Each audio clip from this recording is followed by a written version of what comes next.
Bom dia a todos, queridos alunos e alunas. Tudo bem com vocês? Meu nome é Leonardo e vocês estão na Escola de Filosofia. Ainda estamos aqui lutando contra a incultura nacional. Na aula de hoje, nós continuaremos embarcados nas aventuras de Ulisses de Mil Ardis, o nosso herói engenhoso. Se você gosta da Escola de Filosofia, financie esse canal. Deixa eu te explicar uma coisa. A nossa proposta aqui é a seguinte: nós damos aqui um produto de graça, um curso completo de graça que está no canal. E em troca, vocês pagam pelas aulas aquilo que vocês podem e aquilo que vocês acham que elas valem. Vocês assistem a aula e depois vocês descem na descrição e veem como vocês podem auxiliar o canal. Vocês podem se tornar membros, podem fazer doações e podem comprar essas nossas belas canecas. Canecas da Escola de Filosofia. Esse é o jogo. Então assista a aula e se você gostar e se você puder, evidentemente, faça uma contribuição para o canal. Tá bom? Tudo que você precisa saber está na descrição.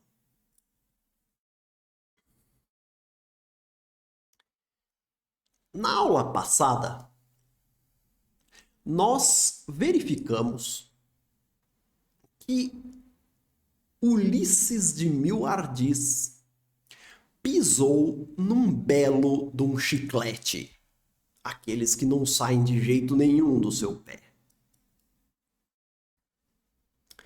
Ele se meteu na ilha dos Ciclopes, ele entrou na gruta de um deles, um ciclope chamado Polifemo, comeu os queijos do cara e depois enfiou uma lança no olho de Polifemo, o que foi particularmente grave, considerando que Polifemo só tinha um olho. Isso piora muito as coisas. Polifemo, como praticamente qualquer um na mitologia grega, ele era filho de um deus. Ele era filho de Poseidon. Então, quando isso aconteceu, ele se queixou a Poseidon, e Poseidon, como qualquer deus grego, não perdia a oportunidade de ferrar os humanos. Então, o que ele fez foi amaldiçoar Ulisses. Ulisses passará, então, os próximos 10 anos navegando de um lado a outro,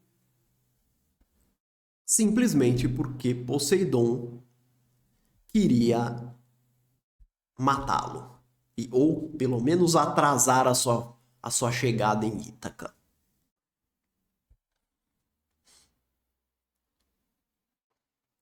Depois que os Ulisses e os seus companheiros saíram da ilha dos Ciclopes, eles chegaram em outra ilha chamada Eeia. A chegada deles foi um contraste completo, porque eles tinham saído da ilha dos Ciclopes sob uma chuva de pedras, porque Polifemo lançava pedras contra o barco de Ulisses. Sorte que não acertou nenhuma, até porque ele estava cego. Quando eles chegaram em Eeia, que eles viram foi uma jovem donzela que acenava delicadamente para os marujos. Aqueles caras que já estavam longe de casa há anos, preso um monte de homem numa guerra. Você já imagina como eles ficaram.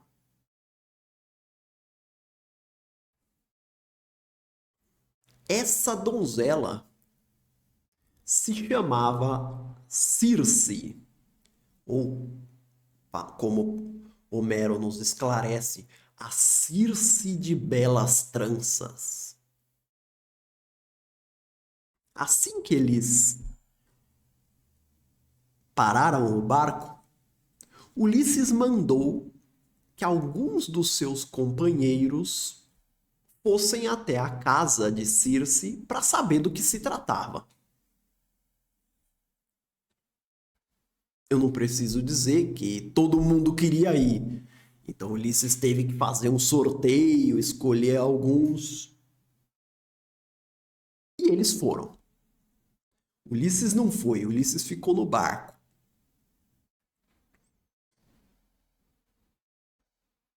Quando eles se aproximaram da casa de Circe, a donzela convidou-os para entrar.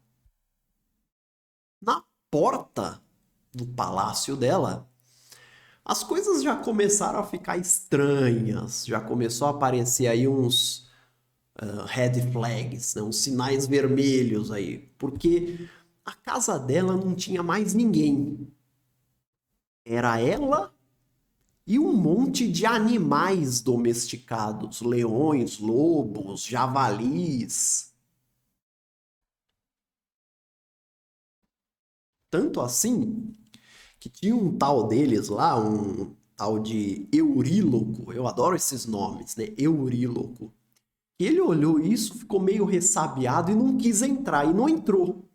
Ele não entrou, mas os outros entraram. Se aqueles caras já estavam meio apaixonados pela donzela antes de entrar, como será que eles não ficaram quando perceberam que, além de ser uma bela donzela, Circe era uma mulher prendada, como diria minha avó? Porque Circe também era uma ótima cozinheira, né? Então você conquista o homem pela boca. Então Circe serviu àqueles homens vinho, queijo, pão, tudo da melhor qualidade, né? Tudo que era irresistível a um grego. Entretanto, mal eles sabiam que Circe era uma feiticeira. E Circe tinha feito uma poção e tinha misturado essa poção aos alimentos que ela deu aos marujos. E o que aconteceu? Eu vou ler para vocês. Depois que lhes deu a poção e eles a beberam, bateu-lhes com a vara para logo os encurralar nas pocilgas. Eles tinham dos porcos as cabeças, a voz, as cerdas e o corpo, mas a mente não mudou. Permaneceu como era. E choravam encurralados, enquanto Circe lhes lançava glandes e bolotas e o fruto do corniço para comerem, coisas de que se alimentam os porcos que dormem no chão. É isso aí. Circe transformou os companheiros de Ulisses em porcos. Muito bom.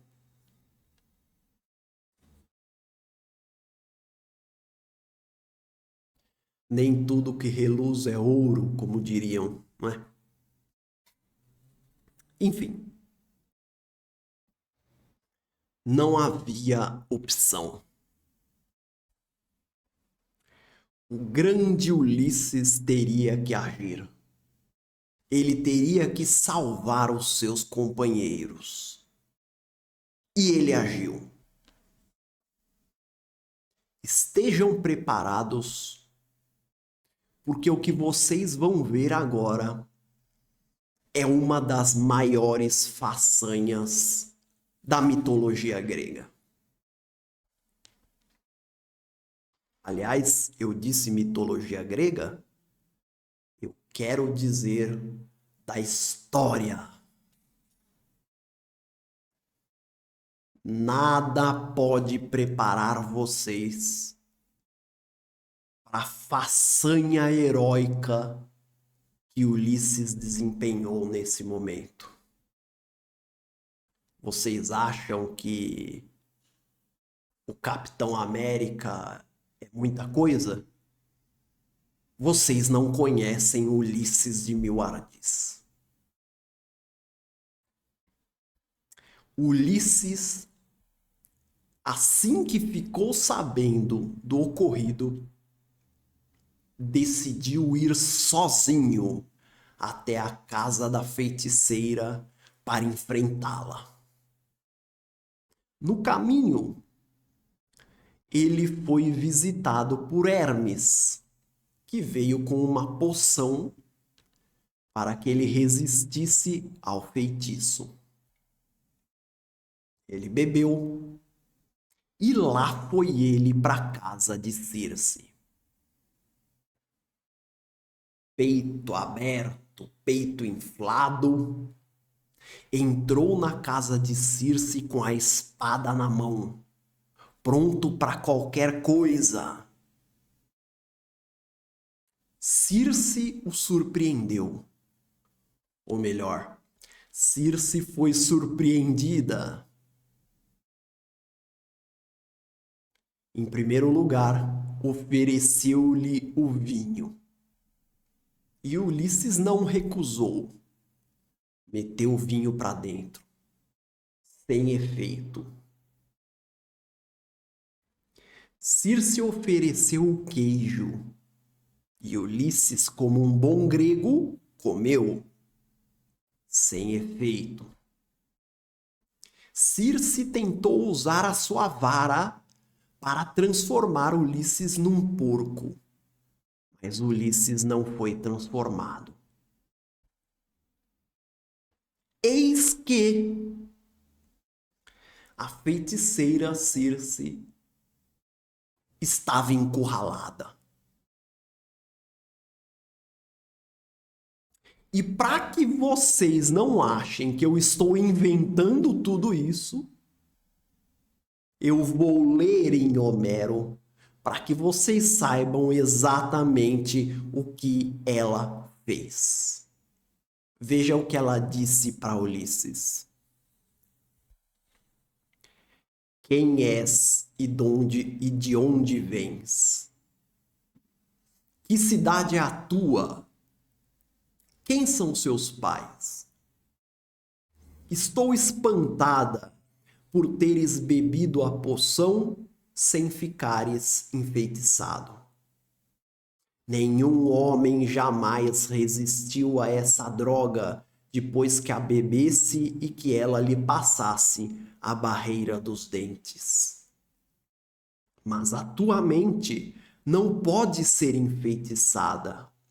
És, na verdade, o versátil Odisseu, que sempre me dizia aportar aqui um dia o argeifonte da vara dourada, regressando de Troia na sua escura nau veloz. Só para explicar, esse argeifonte da vara dourada é Hermes, o deus Hermes, Porque Hermes ficava falando para Circe, ó, você fica transformando os outros em porco, qualquer dia vai aparecer um tal de Odisseu aí e vai ficar ruim pro teu lado. E agora vem, olha a alternativa final de Circe. Mas repõe a tua espada, pois iremos agora para a nossa cama, para que nos unamos em amor e possamos confiar um no outro. Agora, Padawans, o que vocês acham que Ulisses fez diante dessa proposta, obviamente traiçoeira? Ulisses de Mil Ardis, gente. O grande herói grego. Sabe o que ele fez? O exemplo da juventude grega, sabe o que ele fez? Ele foi para a cama com Circe.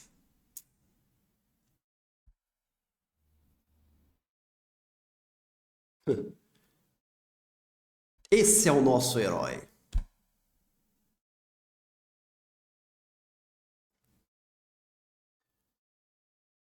Vamos resumir aqui. Enquanto Penélope, a casta Penélope, estava fazendo de tudo para resistir à tentação no palácio em Ítaca, Ulisses estava se divertindo com uma feiticeira numa ilha deserta. Essas são as permissões que os gregos concebiam para os homens e não concebiam para as mulheres. Valeu, Ulisses. Mas assim, só para vocês perdoarem Ulisses, ele fez tudo isso por instrução de Hermes, tá? Não foi porque ele quis, não. Fez por instrução de Hermes. E funcionou, aliás. Porque Circe ficou tão empolgada com Ulisses que ela não só transformou de volta os companheiros dele, como também ofereceu a todos um banquete e banhou a todos eles. Veja que beleza. Funcionou. Ulisses ficou um ano na ilha de Circe com ela, abre aspas, comendo carne em abundância e bebendo vinho suave. E ele teria ficado mais, se não fosse um dos companheiros dele chamarem a atenção dele. Ô meu amigo, você não devia estar em Ítaca não com a tua mulher? Foi aí que Ulisses acordou. Realmente, façanha como essa não há, não é? Depois de um ano, Ulisses reiniciou a sua jornada. Quando Ulisses estava para sair da ilha de Circe, finalmente, Circe decidiu contar a ele por que as coisas estavam indo tão mal. Até esse momento ele não sabia que ele estava amaldiçoado por Poseidon. Então Circe decidiu contar a ele e dizê-lo que ele teria que fazer sacrifícios para Poseidon para se livrar da maldição. Os corretos sacrifícios e o local exato onde realizá-los, ela não sabia. Mas ela sabia quem poderia dar a ele essa informação. Um homem chamado Tiresias, um adivinho. Só tinha um probleminha. Tiresias estava morto. Um pequeno detalhe, um pequeno problema. Tiresias tinha morrido. Tiresias estava no Hades. Portanto, não restou ao nosso herói outra alternativa senão ir pessoalmente ao Hades se consultar com Tiresias. Ulisses entrou na seleta categoria dos heróis que foram ao Hades. Categoria que incluía Hércules, Jasão, Orfeu e alguns outros. Se eu não me engano, Teseu também foi. E a ida de Ulisses ao Hades foi a inspiração posterior para dois grandes poemas. Um deles foi a Eneida, de Virgílio, e o outro a Divina Comédia de Dante. Então, essa passagem de Ulisses no Hades é uma passagem central na história da literatura. E é uma das passagens mais empolgantes da Odisseia.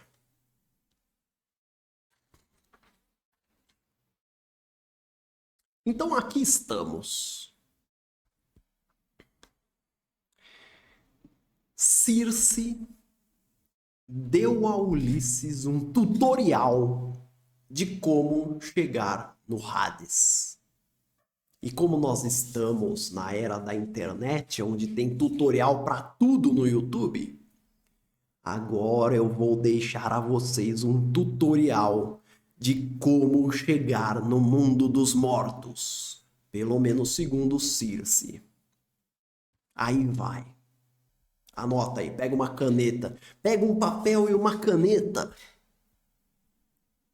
A primeira coisa que você tem que fazer é comprar um navio.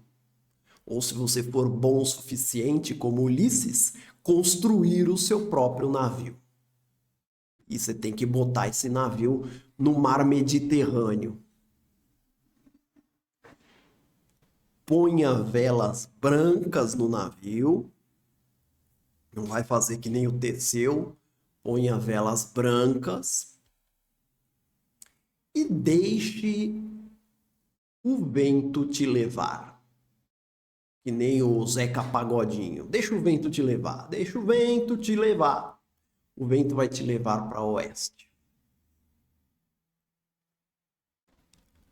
Em algum momento, você vai chegar no Estreito de Gibraltar, que os gregos chamavam de Colunas de Hércules.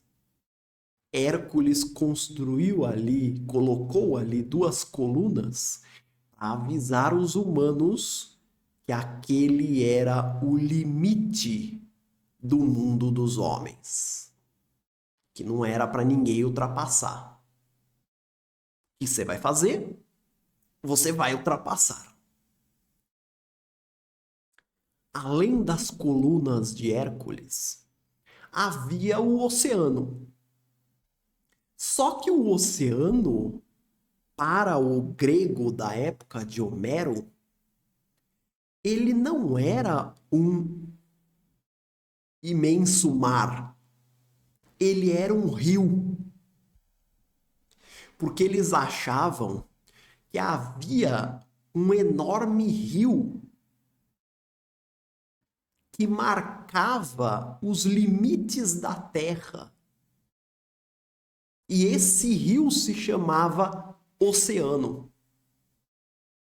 Então a borda da Terra era um rio para eles. E esse rio você conseguiria acessá-lo caso você passasse pelas colunas de Hércules. Uma curiosidade é que quem costumava usar muito esse rio era o deus Hélio, que não era outro senão o Sol. Porque como é que ele fazia?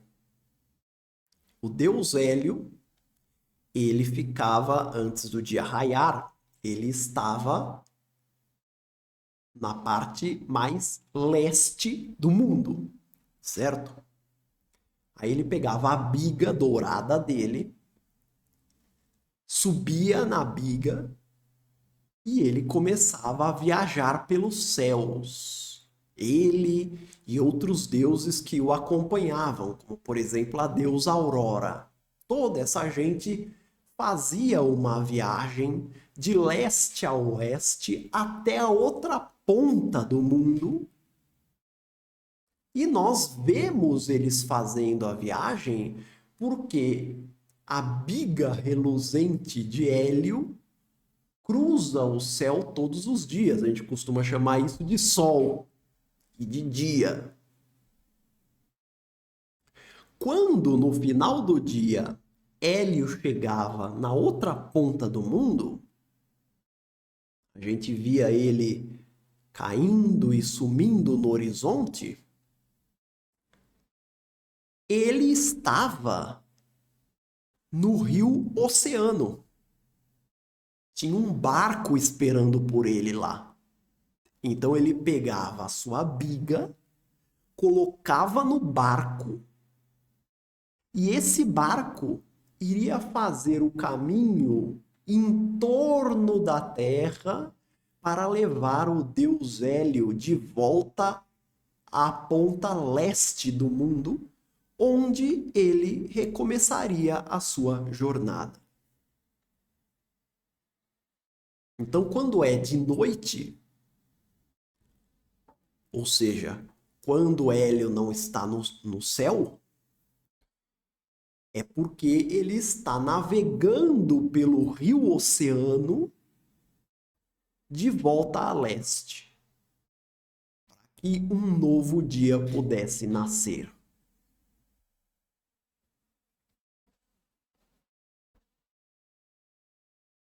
Você, com o seu barco, teria que atravessar o rio Oceano até que você chegasse numa praia com um bosque. Esse não era um bosque comum. Esse era o bosque de Perséfone, a rainha do submundo.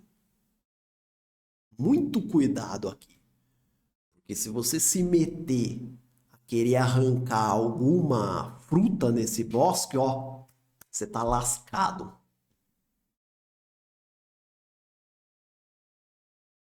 Em algum lugar desse bosque, você vai encontrar a entrada para o submundo.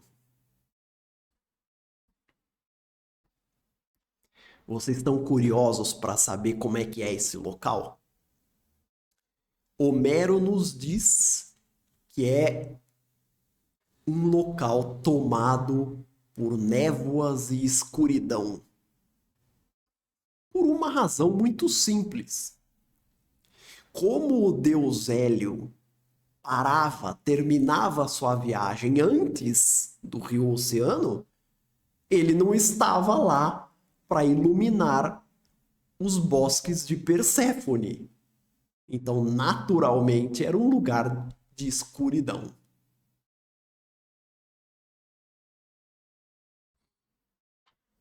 Nesse local, você teria que erguer. Tá anotando? Você está anotando o tutorial? Você teria que erguer um altar e teria que fazer os sacrifícios devidos. Você sacrificaria um animal. Circe não contou pra gente que é animal. Mas o sangue desse animal cairia no chão do bosque e chamaria a alma dos mortos, porque a alma dos mortos gosta de sangue. Dentre essas almas estará a alma do adivinho Tiresias. E ele então te conduziria para o submundo. Você iria seguindo a alma de Tiresias. Fim do tutorial. Pode parar de anotar.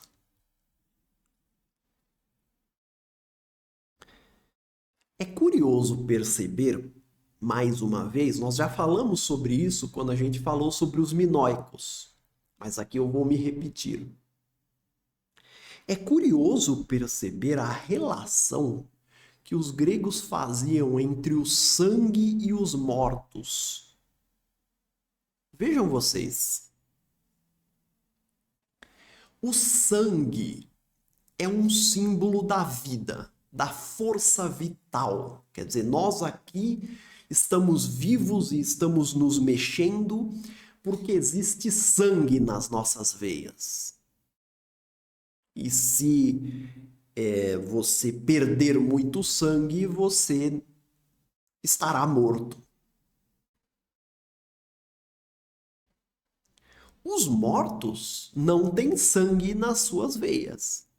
Portanto, eles não têm essa força vital. Então, se você fosse um vivo e quisesse falar com os mortos, você teria que dar a eles o sangue. Não o seu, mas o de um animal que você sacrificasse. Então, o que acontecia? Você pegava esse sangue, jogava na terra onde os mortos estavam enterrados, os mortos bebiam o sangue e ganhavam um pouco daquela força vital que eles precisavam para parcialmente voltar à vida. E aí sim, você conseguiria interagir com eles. Então é por isso que os gregos faziam sacrifícios e libações. Libações. O que é interessante nessa passagem é que quando Ulisses fez o sacrifício, não foi apenas a alma de Tiresias que ele atraiu. Ele atraiu muitas outras almas. De maneira que ele precisou ficar com a espada, espantando as outras almas que queriam todas beber o sangue.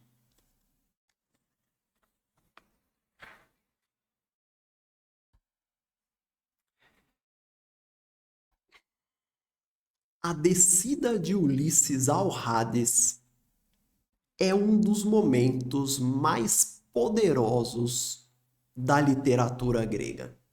E agora eu tô falando sério, não tô sendo irônico, como o caso de Ulisses com Circe. Agora eu tô falando sério.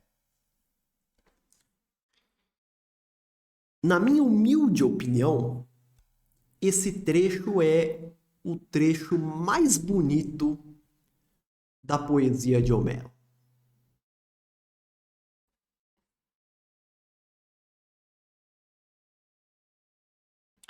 Ulisses estava no Hades. Ele tinha feito o sacrifício e muitas almas estavam em volta dele. E naquela época não havia WhatsApp, né? Não havia como ele se comunicar com Ítaca. E ele já estava há mais de 10 anos naquela aventura, lutando em Troia e agora tentando voltar. Mas ele não tinha como receber as notícias de casa. Eis que, no meio daquelas almas, Ulisses reconheceu a alma da sua mãe. Mãe essa que ele não sabia que tinha morrido. Olha que coisa espetacular. Quando Ulisses saiu de Ítaca para lutar, a mãe dele, que se chamava Anticleia, ela ainda estava viva. E ele acabou de descobrir que ela tinha morrido vendo a alma dela entre aquelas milhares de almas que o cercavam.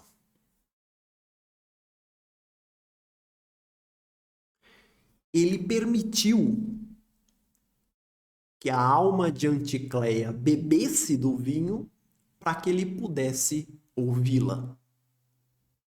E esse trecho é um dos trechos mais bonitos e emocionantes da Odisseia e que, portanto, merecem uma leitura integral. Caso vocês estejam curiosos, ele está no canto 11, entre as linhas 152 a 224. Eu vou ler aqui para vocês. Vamos lá. Eu permaneci onde estava até que se aproximou a minha mãe e bebeu do negro sangue turvo. De imediato me reconheceu e, chorando, me dirigiu palavras apetrechadas de asas. Meu filho, como vieste ter sob a escuridão nebulosa, tu que estás vivo? É difícil para os vivos contemplar tais coisas, pois no meio estão grandes rios e torrentes medonhas. O oceano, antes de mais, que ninguém pode transpor a pé, mas somente se possuir uma nau bem construída. Será que aqui chegas após longos errores de Troia, com nau e companheiros? Não terás ainda aportado a Ítaca, nem viste em teu palácio a tua mulher? Assim falou. A ela dei então a seguinte resposta: minha mãe,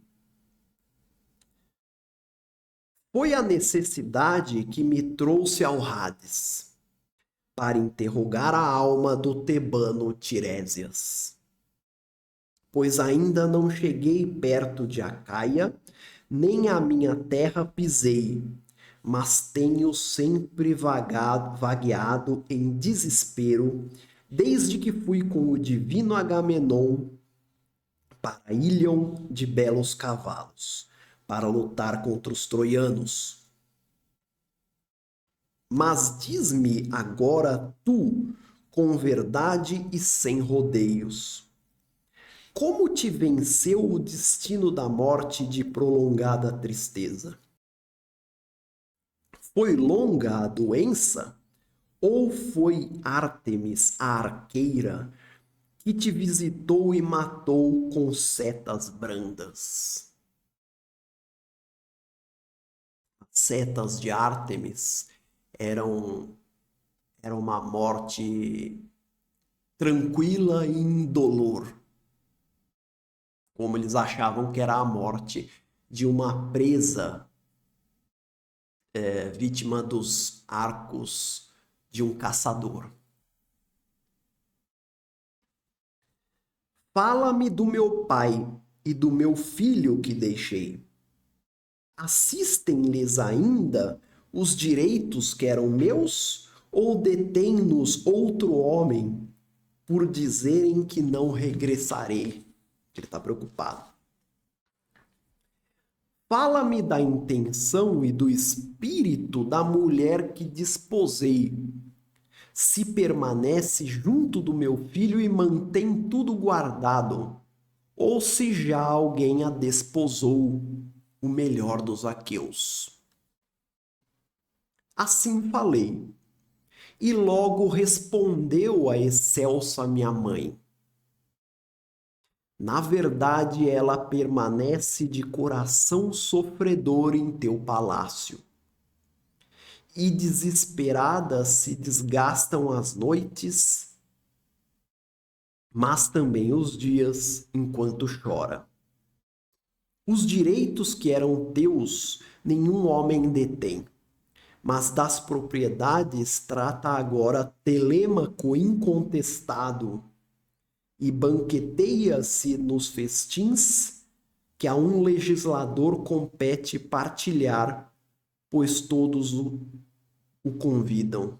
Quer dizer, não sei se Anticleia não queria preocupar Ulisses, né? Não queria dar a Ulisses, as más notícias, porque Telêmaco não estava nada incontestado, pelo contrário. Telêmaco estava altamente contestado, tanto é que ele teve que sair de Ítaca. Não sei se isso é uma falha de Homero ou se é simplesmente Anticleia, como qualquer mãe, querendo tranquilizar o filho, não querendo ser a portadora de más notícias. Mas vamos continuar. Mas agora ela dá uma má notícia. E teu pai permanece em seus campos sem vir à cidade.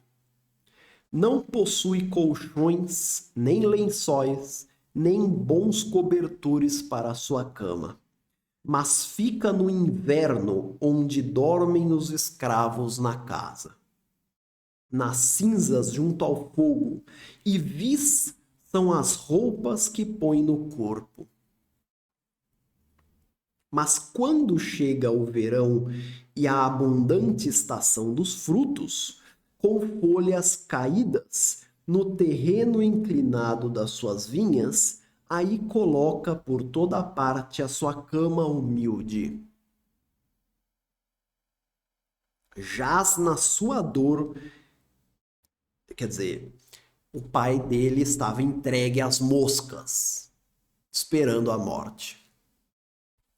Jaz na sua dor, e uma grande tristeza aumenta em seu espírito, enquanto anseia pelo seu retorno. Chegou a velhice difícil. Foi assim que eu pereci e enfrentei o meu destino. Não foi a arqueira de Não foi a arqueira de vista arguta que no palácio me visitou e matou com suas setas brandas.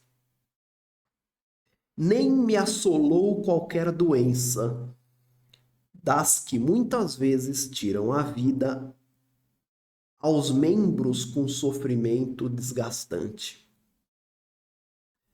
Mas foi a saudade de ti e dos teus conselhos, glorioso Odisseu.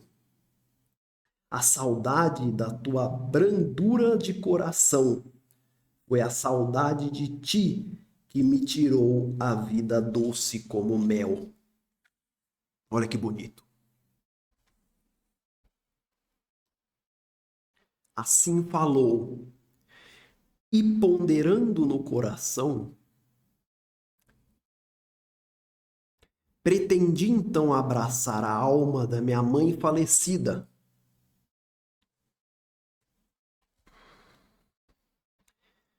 Três vezes me lancei para ela, dizendo-me o espírito que a abraçasse. Três vezes ela se evolou dos meus braços, como sombra ou sonho. Olha que trecho. Gente, isso daqui isso é o que significa uma grande obra, entendeu? Olha que trecho poderoso. Três vezes ela se evolou dos meus braços como sombra ou sonho. Quanto tempo você demoraria para escrever isso?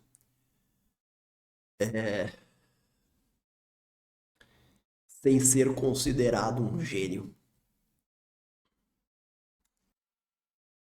Três vezes ela se evolou dos meus braços como sombra ou sonho.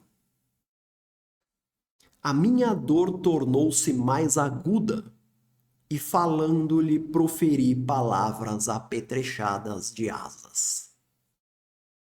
Minha mãe, por que não esperas por mim, que te quero segurar, para que no Hades atiremos os nossos braços à volta um do outro e ambos nos deleitemos com o frígido lamento?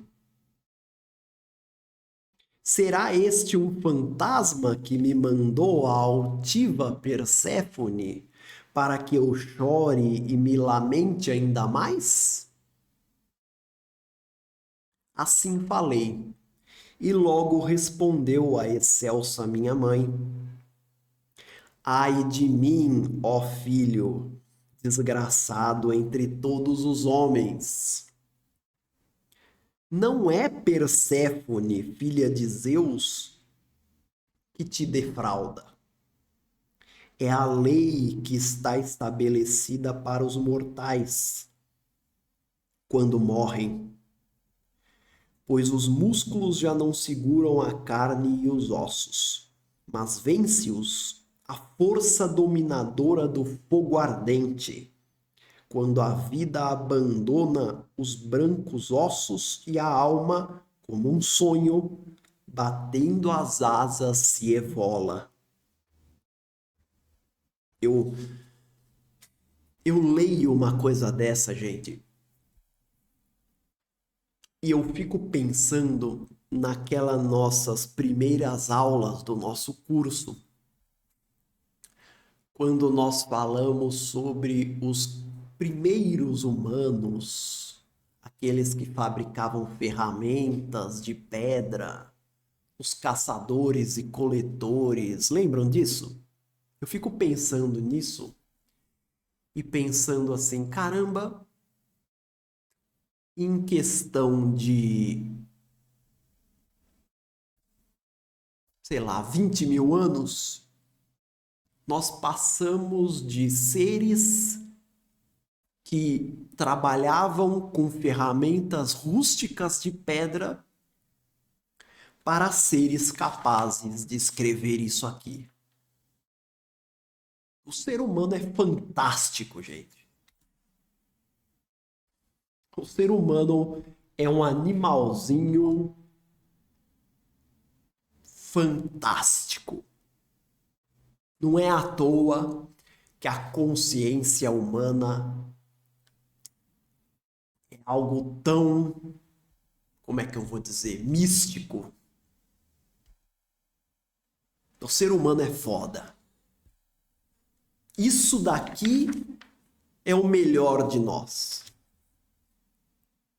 Isso daqui é genial. E ela completa: mas tu volta rapidamente para a luz e mantém presentes todas essas coisas para que depois as possa contar para Penélope. Num trecho como esse, nós vemos toda a genialidade de Homero.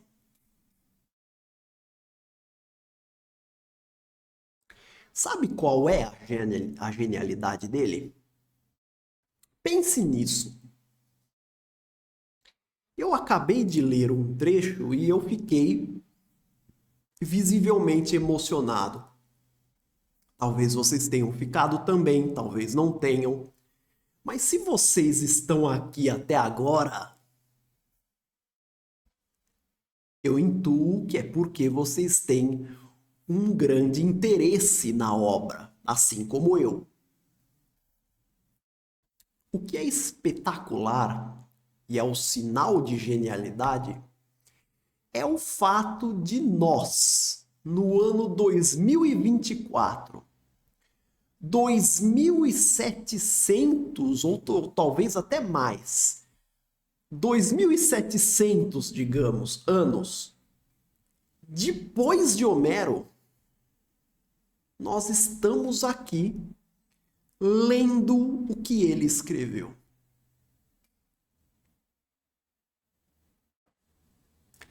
Por quê? Por que que nós estamos aqui? O que nos atrai em Homero tanto, considerando quão diferentes nós somos dos gregos? As pessoas, às vezes, elas superestimam as semelhanças que nós temos com os gregos. A verdade é que nós somos muito diferentes deles. Então, por quê? Por que nós estamos aqui? E a resposta é porque Homero não é um escritor grego. Homero é um escritor da humanidade. Homero fala para o homem. Ele fala para o homem. Quantos de nós não queríamos abraçar mais uma vez os nossos parentes mortos? Quantos de nós não nos encontramos em sonhos com nossos parentes e vimos esses sonhos sumirem da nossa frente quando nós tentamos abraçá-los e a gente acorda? Essa é a força de Homero. Homero ultrapassa as diferenças culturais entre nós, porque ele toca em algo que é humano e, portanto, é reconhecido hoje, 2.700 anos depois, e será reconhecido daqui a 3.000 anos. No ano 5.000 e qualquer coisa, vai ter um outro trouxa no YouTube ou aonde quer que seja, num holograma ou sei lá o que eles vão ter, dando aulas sobre Homero. Eu não sei se ele vai estar dando aulas sobre a Anitta, o MC, sei lá o quê, mas ele vai estar dando aula sobre Homero, porque essa é a diferença entre o gênio e o medíocre. O gênio é perene, o gênio é eterno. Porque o gênio acende em nós algo que é humano. Eu vou dar outro exemplo para vocês. Outro exemplo do brilhantismo de Homero. Vejam só. Ao longo do poema, o nosso querido Homero, ele usa vários símiles. Funciona assim. O símile é um recurso linguístico. Então funciona assim. Ele menciona uma ação ou um sentimento de um herói, por exemplo. Só que essa ação ou esse sentimento, ele pode estar contaminado pela cultura da sua época, tornando difícil o entendimento às pessoas de outras culturas. Então, o que Homero faz é associar essa ação ou esse sentimento a uma imagem, a uma experiência que é comum a todos os homens de todas as épocas. Isso é genial, gente. Isso é espetacular. Quando ele faz isso, ele simplesmente universaliza a sua obra. Ele torna a sua obra acessível toda a história da humanidade. E eu vou te dar exemplos para te mostrar como ele faz isso. Vamos ao primeiro exemplo. Eu vou dar alguns exemplos aqui porque eu acho isso fantástico. Em um determinado momento da Ilíada, Apolo, o deus Apolo, destruiu a muralha do acampamento grego. Os gregos tinham construído uma muralha provisória e Apolo a destruiu.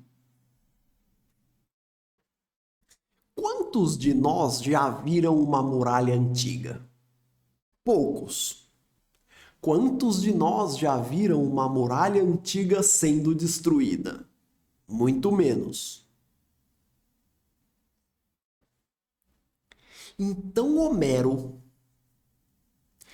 ele cria uma imagem para que a gente possa entender completamente como Apolo as destruiu. E ele diz assim, abre aspas: deitou abaixo a muralha dos aqueus, e aí vem, com a facilidade do menino que espalha areia na praia junto do mar, quando com ela constrói brincadeiras infantis e logo em seguida, com as mãos e os pés a espalha, brincando.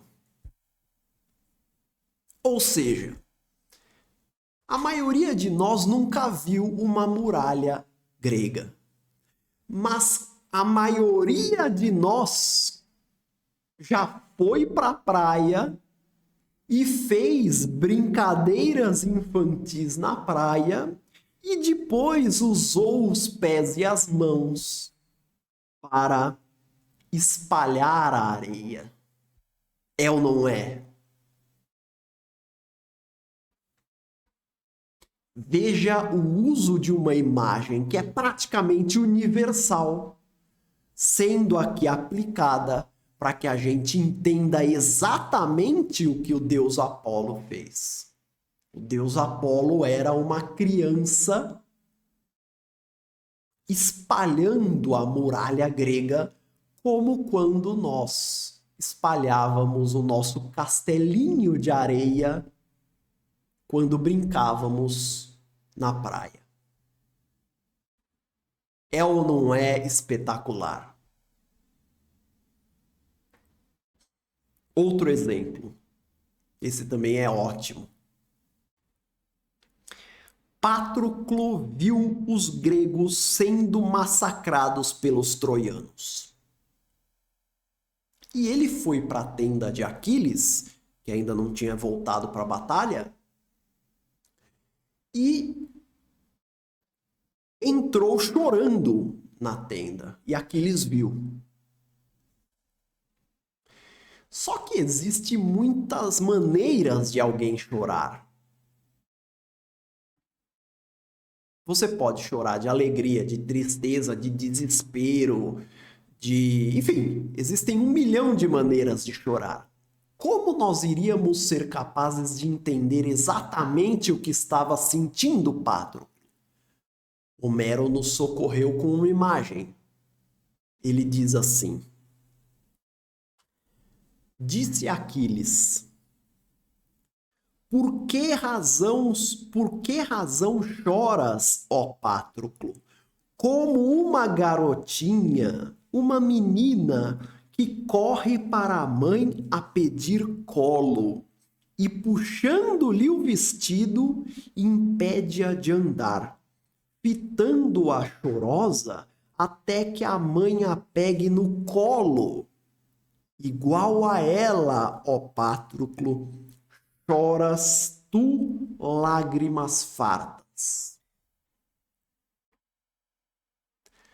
Nós nunca vimos Patroclo chorar, mas com certeza eu e todos vocês já viram uma criança chorar e pedir colo para a mãe? Hoje, ontem, há 500 anos atrás e há 2.700 anos atrás, nos tempos de Homero. Novamente, Homero usa uma imagem que é universal.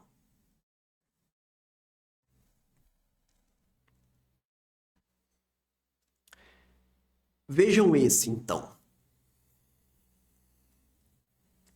Esse daqui aconteceu no meio da batalha. Alguém tinha disparado uma flecha em Menelau e a Atena desviou a flecha. Então ela diz assim, Homero diz assim: mas de ti, ó Menelau, não se esqueceram os imortais deuses bem-aventurados. Antes de mais, a filha de Zeus, que conduz as hostes, que se postou junto de ti e desviou a flecha pontiaguda. Aí agora vem. Desviou-a da pele, do mesmo modo que uma mãe afasta uma mosca do filho deitado sob efeito do sono suave.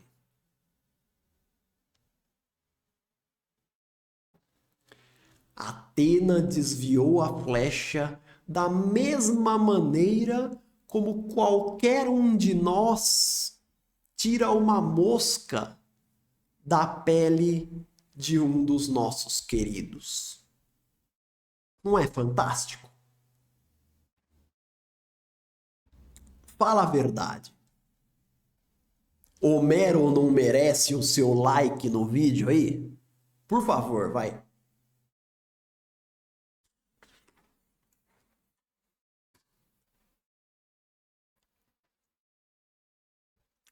Além da mãe, Ulisses encontrou muitas outras almas no Hades. Algumas ele permitiu que falassem, outras não. A alma, por exemplo, de Ajax ainda estava injuriada com ele, não quis papo. Ele falou algumas coisas lá com Agamenon, com Aquiles, com Patroclo. Ele encontrou todas essas almas lá no Hades. Ele ainda viu Minos, que antes era rei em Creta, mas que agora tinha sido nomeado para ser o juiz dos mortos. Ele viu Minos julgando as almas. Ele viu, testemunhou os sofrimentos de Tântalo, os sofrimentos de Sísifo, de Ixion, que nós já narramos aqui no canal. E depois de ter as instruções de Tiresias sobre como lidar com Poseidon, deixou o Hades.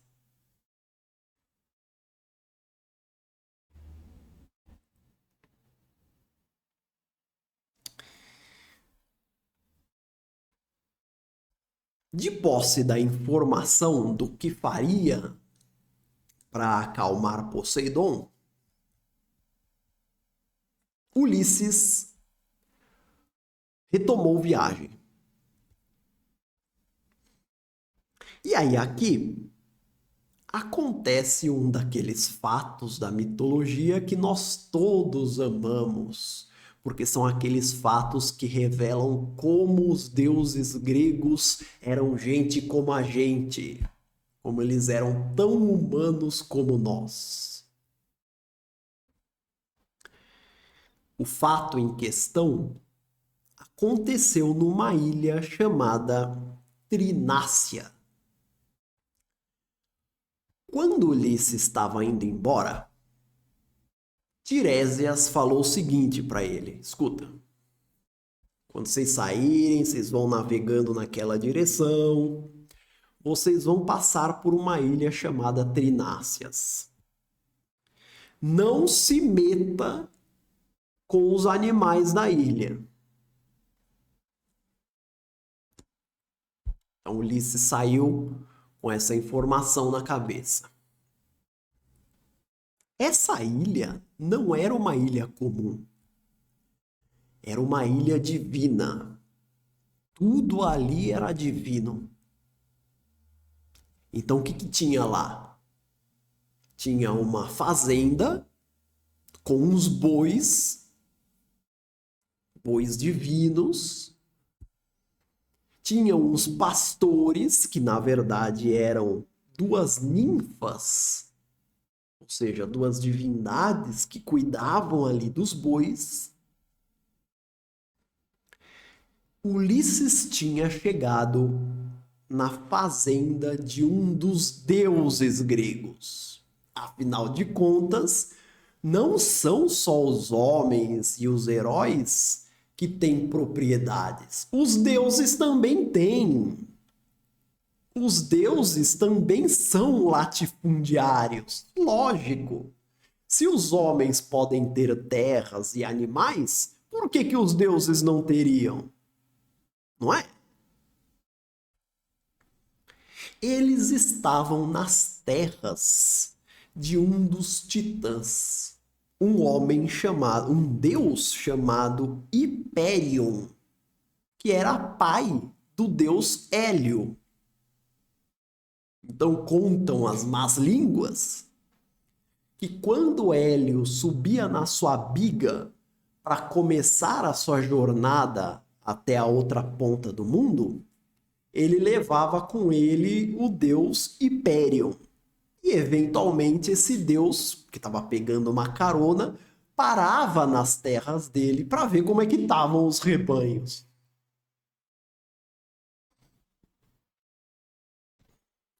Isso parece cômico, porque como nós vivemos depois da era cristã, a gente meio que não consegue imaginar Deus cuidando de boi, né?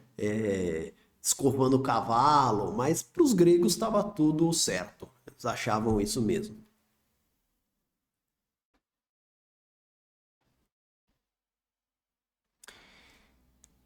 Eles foram obrigados a parar nessa ilha. Ulisses nem queria parar. Ulisses estava com aquilo que Tiresias falou na cabeça. Ele falou: Meu, não vou nem parar porque vai dar problema. Só que acabaram os ventos. Então ele teve que parar. E aí ele se reuniu com seus homens e falou o seguinte: Escuta, gente, nós temos muita comida no barco. Pelo amor de Deus, não vai mexer com esses bois porque eles não são nossos, são de deuses. Vamos comer a nossa comida e tá tudo certo.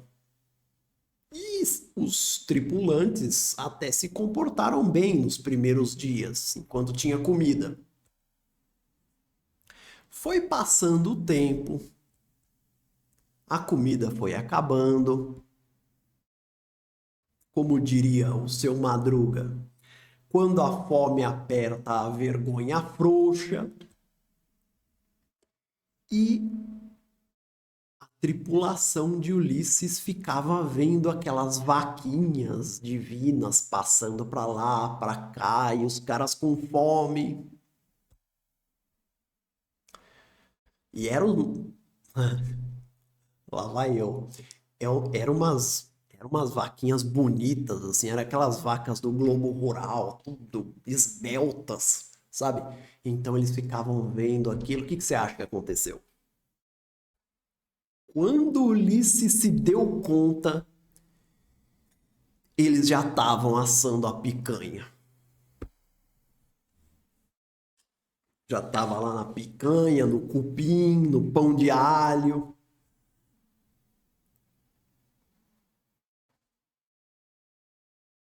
Hyperion descobriu. Hyperion descobriu e, obviamente, ficou cabreiro com os caras. Hyperion, então, se queixou com o seu filho Hélio e os dois foram falar com Zeus. E eles encostaram Zeus na parede e simplesmente disseram assim para o deus dos deuses. Eles disseram: Escuta, se você não punir aqueles homens que comeram os meus bois, nós não vamos mais brilhar, eles falaram. E pior, é capaz até da gente ir brilhar no Hades. O que você acha que Zeus fez? Botou na conta dos homens e decidiu punir a todos. Assim que os ventos voltaram e os homens botaram o pé nos barcos e zarparam, Zeus enviou uma tempestade terrível e destruiu o barco de Ulisses. E matou todos os seus homens. E só não matou Ulisses porque ele não tinha comido da carne. Senão ele tinha dançado também. Ulisses foi o único poupado. Ulisses se agarrou aos destroços e adormeceu.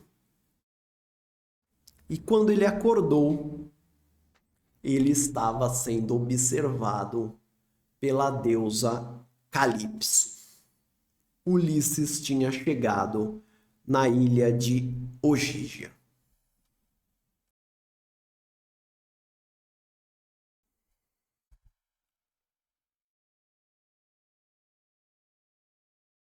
Calipso é descrita por Homero simplesmente como uma excelsa ninfa. O que eu entendi disso nas entrelinhas é que provavelmente a mulher de Homero devia estar de olho nele quando ele foi escrever essa parte do livro. Porque o que ele queria ter escrito mesmo é que Calipso era um mulherão. Calipso era uma mulher de parar o trânsito. Na verdade, Calipso era uma deusa. Ela era uma ninfa, uma divindade. E das ninfas, a mais bela. Dizem as tradições aí, essa informação é 100% segura, tá, gente? Pode confiar. Calipso posou na revista Playboy da edição de Argos. Pode conferir que tá escrito lá. Vai lá nas fontes antigas, você vai encontrar essa informação.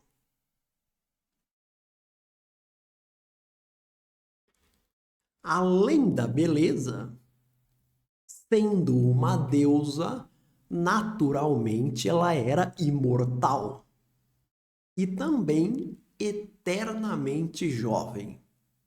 Ou seja, em teoria, era a mulher que todo homem desejaria ter. Ela também habitava na ilha Ogígia, que era um paraíso na Terra, uma espécie de congresso nacional, mas que não era paga com nosso dinheiro.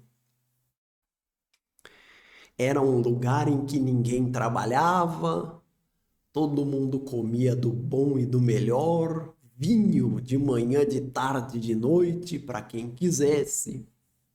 Os animais viviam em harmonia, tudo perfeito. Assim era Ogígia. E Ulisses aparentemente ganhou na loteria, porque Calipso se apaixonou por ele. Ela viu Ulisses caído na praia e ela olhava para aqueles músculos de Ulisses. Isso daí não é sacanagem minha, não. Tem mesmo.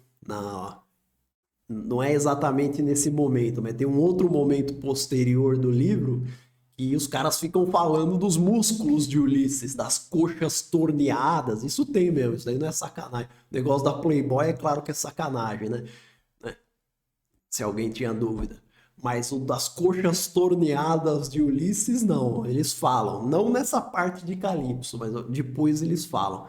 Então Calypso ficou vendo aquele homem, né, com H maiúsculo e se apaixonou por ele. Então, quando Ulisses acordou, ela queria ser a esposa dele.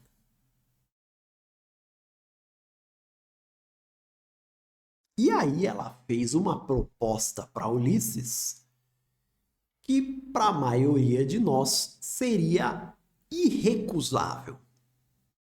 Vamos ver se você aceitaria. Ela prometeu assim: primeiro, você vai ser o meu marido. Você vai ser marido de uma deusa belíssima.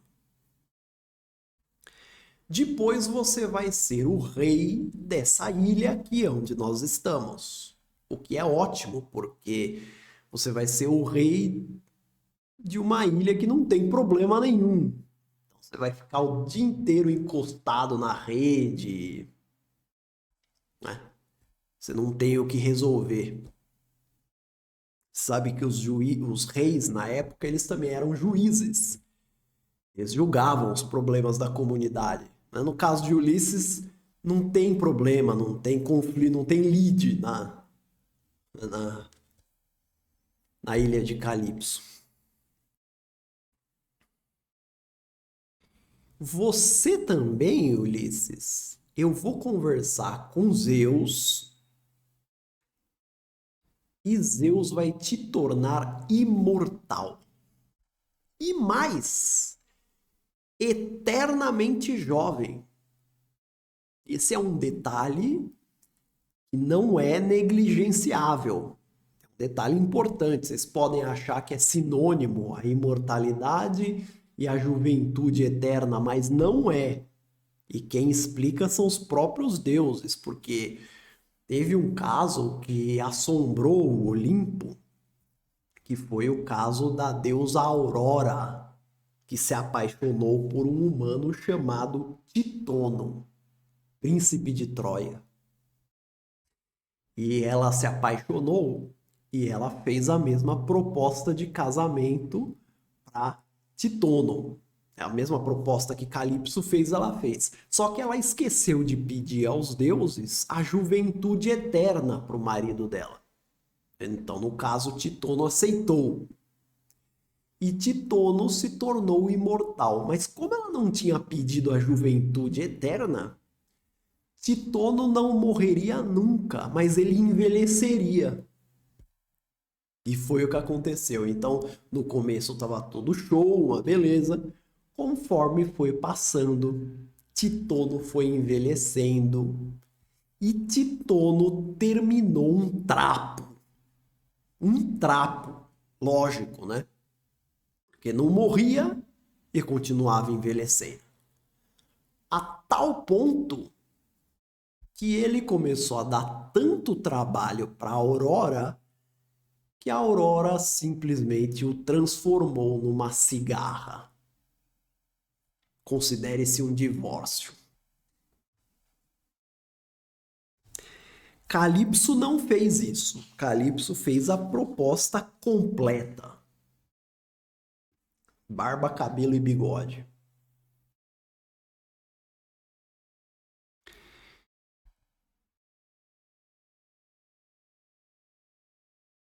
Ulisses não respondeu à proposta. E Calypso também não deixava ele sair da ilha enquanto ele não respondesse.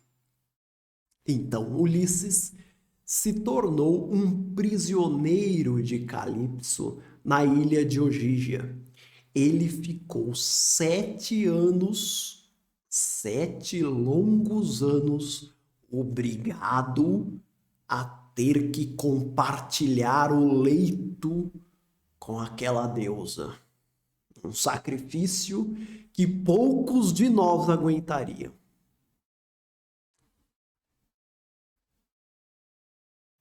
Ironias à parte, Ulisses de fato não estava feliz.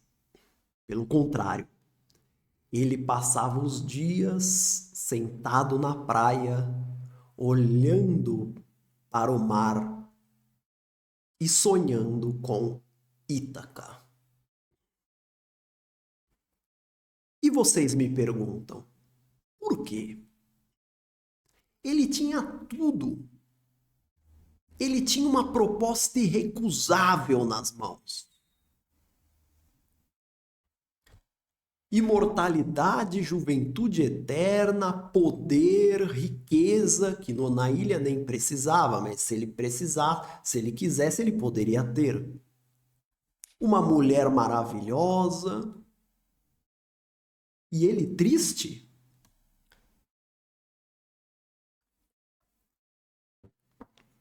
O que acontece, senhores?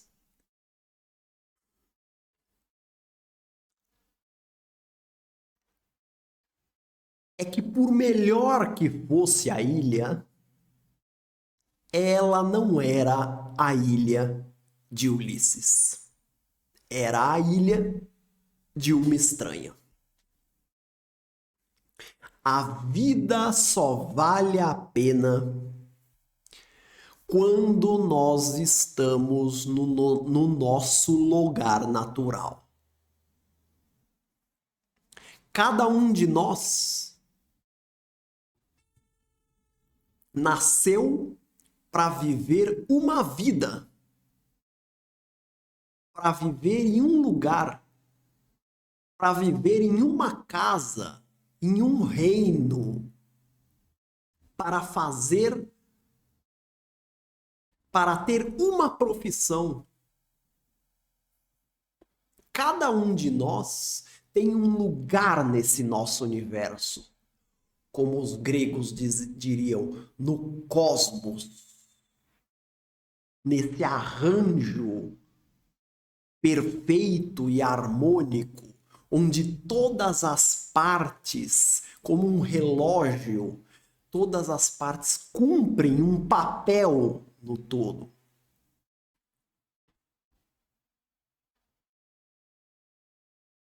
Os ponteiros do relógio só são felizes quando estão nos lugares certos, quando estão apontando os números.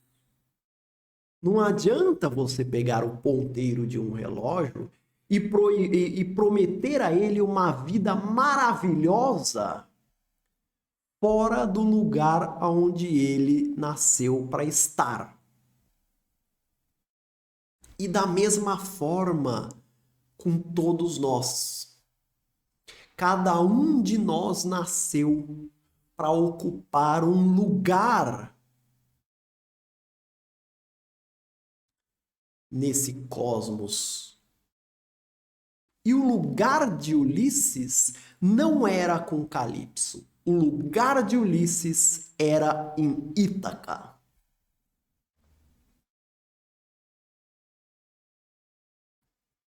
Quem era Ulisses? Ulisses era o rei de Ítaca, o esposo de Penélope, o pai de Telêmaco, o chefe do seu reino, da sua ilha e do seu oikos. Essa palavrinha grega tão importante, oikos. Você poderia traduzir oikos como a casa. Mas oikos, para um grego, é um conceito mais amplo. Oikos é a microsociedade que vive em torno da casa e da família. Então ela compreende a casa, as paredes, as janelas, mas também compreende as terras em volta, as pessoas que vivem dentro, os animais, os escravos, o túmulo dos antepassados e os deuses domésticos. Cada família tem o seu oikos. Cada família tem o seu grupo de deuses particulares, de antepassados particulares, de familiares, de casas, de escravos. E o que dá a identidade a Ulisses, o que diz a Ulisses o que ele é o pertencimento dele no seu oikos. Ulisses sabe quem é, entende quem é e é feliz com o que ele é quando ele está em Ítaca, governando, se relacionando com Penélope, com Telêmaco, oferecendo sacrifícios aos seus deuses domésticos, aos seus antepassados. Isso é o que faz sentido para Ulisses. Não interessa a Ulisses viver uma vida idílica num lugar onde ele não pode ser ele mesmo.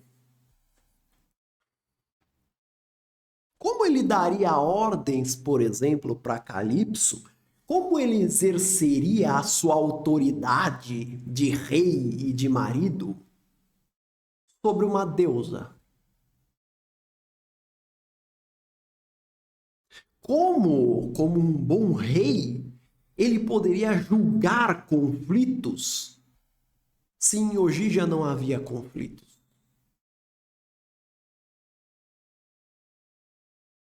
No fundo, em Ogija, ele seria apenas um objeto sexual de Calipso. E ele não queria isso. Ele queria voltar para sua Penélope. E assim, ele chorava enquanto, sentado na praia, olhava para o horizonte e sonhava em regressar a Ítaca.